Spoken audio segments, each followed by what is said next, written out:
ډیرو ګرانو او نازولو ماشومانو سلامونه. هیله لرم جوړ او روغ اوسئ. خپل درسي چینل ته ښه راغلاست. هیله لرم درس مو لایک کړئ او د نورو ماشومانو خپلو ملګرو سره یې شریک هم کړئ. سبسکرایب هم مه هیروئ. خپل نوی درس به بیا هم پیل کړو په بسم الله الرحمن الرحیم، ځکه موږ تاسو شکر مسلمانان یو او هر نیک کار خپل درس په بسم الله الرحمن الرحیم پیل کوو. زموږ تاسو نوی درس 14 درس دی. 14 درس یعنی موږ د 14 حرف د الفبا ته ورسیدو. 14 په پښتو کې داسې لیکل کیږي، ښه ورته وګورئ چې زده شي، او په انګلیسي کې داسې لیکل کیږي. 14 حرف دی د ژ حرف. ژ ژ ژ ژ هم د نورو حرفونو په شان درې غږه لري. ژ ژ ژو ژ ژ ژو. پښتو ژبه کې چې ژ په پیل کې راغلی وي ډېر کلمات نشته. ځینې کلمات هم د عربي نه اخیستل شوي، نو ځکه زه ډېر کم تصویرونه او ډېر کم لغات تاسو ته دلته در زده کوم. لومړی لغات دی ژ ژبه. ژ ژبه ژ ژبه ژ ژبه ژ ژبه. په دې تصویر کې وګورئ دغه ماشوم چې دلته پروت دی څومره ښایسته ماشوم دی. ژبه یې ایستلې. ماشومان عادت لري چې خپله ژبه وباسي. تاسو یې مه وباسئ چې مریض نشئ. ژ ژبه ژ ژبه.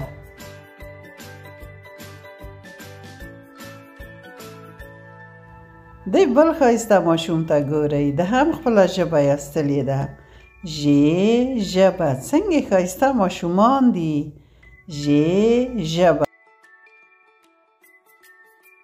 او کله چې ډاکټر ته ځئ هغه د تاسو نه غواړي چې ژبه ورته وباسئ چې معاینه هم کړي. ژ ژبه ژ ژبه. اوس به راشو وګورو چې بله کلمه چې ما تاسو ته په ژ پیل شوې انتخاب کړي کومه کلمه ده. ژ ژمی. ژ ژمی. ژمی تاسو پوهیږئ چې هر کال 4 فصله دی. لومړی فصل یې پسرلی دی، دوهم یې دوبی دی، درېیم یې منی دی او څلورم فصل چې واورې اوري ژمی دی. ژمی خو تاسو خوښیږي، زه پوهیږم، ځکه په ژمي کې واورې اوري. دغه تصویر ته ګورئ چې واورې اوري، ونې په واورو کې پټې دي او ماشومان ځي بهر کې یخمالک خوري، د واورې نه سړی جوړوي، ادمک برفي جوړوي او ډېر ساعتې تیر وي. ګورئ چې مریضان نشئ او تودې جامې واغوندئ په ژمي کې. ژ ژمی ژ ژمی ژ ژمی ژ ژمی ژ ژمی ژ ژمی. اوس به راشو بیا به وګورو چې ژ دپاره کومه کلمه تاسو ته انتخاب کړې. ژ ژور ژ ژور. ژور څه شي ته وایي؟ ژور داسې یو ځای چې د غرونو په منځ کې ډېر ژور وي او تاسو احتیاط کوئ چې په داسې ځایو کې ونه لویږئ.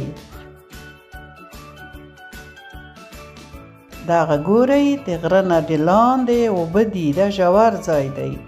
ژ ژور ژ ژور ژ ژور ژ ژور ژ ژور ژ ژور. دا بل تصویر وګورئ، دا څومره ژور ځای دی.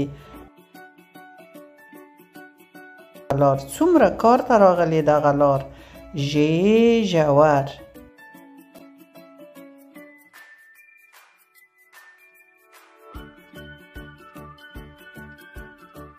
دې تصویر کې هم دغه دریاب ډیر ژور دی ژ ژور ژ ژور ژ ژور اوس به راشو د ژ ژبه ترانه به ولولو هغه ژبه دا ځلې د ما هدف د ژبې نه هغه ژبه ده چې موږ تاسو خبرې پې کړو موږ تاسو په مورنۍ ژبه خبرې کړو یا موږ تاسو د خپل پلار په ژبه خبرې کړو یا د موږ تاسو د مور او د پلار ژبه یوه ژبه ده نو باید که دوی ژبې هم وي دواړه باید زده کړو پښتو هم زده کړو دری هم زده کړو او که مکتب هم په انګلیسي یا فرانسوي وي هغه هم زده کړو ځکه ژبې ډېرې په ژوند کې مهمې دي ژ ژبه اوس به راشو د ژ ژبه ترانه به ولولو ژبه زده کړه ژبه ښه ده مور او پلار ژبه خوږه ده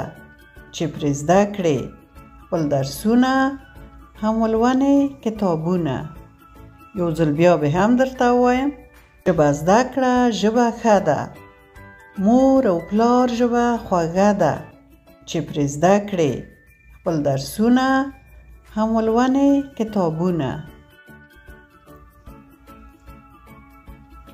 او اوس یې تاسو ووایاست ژ ژبه ژبه زده کړه ژبه ښه ده مور او پلار ژبه خوږه ده چې پرې زده کړې خپل درسونه هم ولولئ کتابونه یو ځل بیا یې ولولئ ژبه زده کړه ژبه ښه ده مور او پلار ژبه خوږه ده چې پرې زده کړې خپل درسونه هم ولولئ کتابونه آفرین ډېر ښه مو ووې ډېر ښه ترانه م زده کړه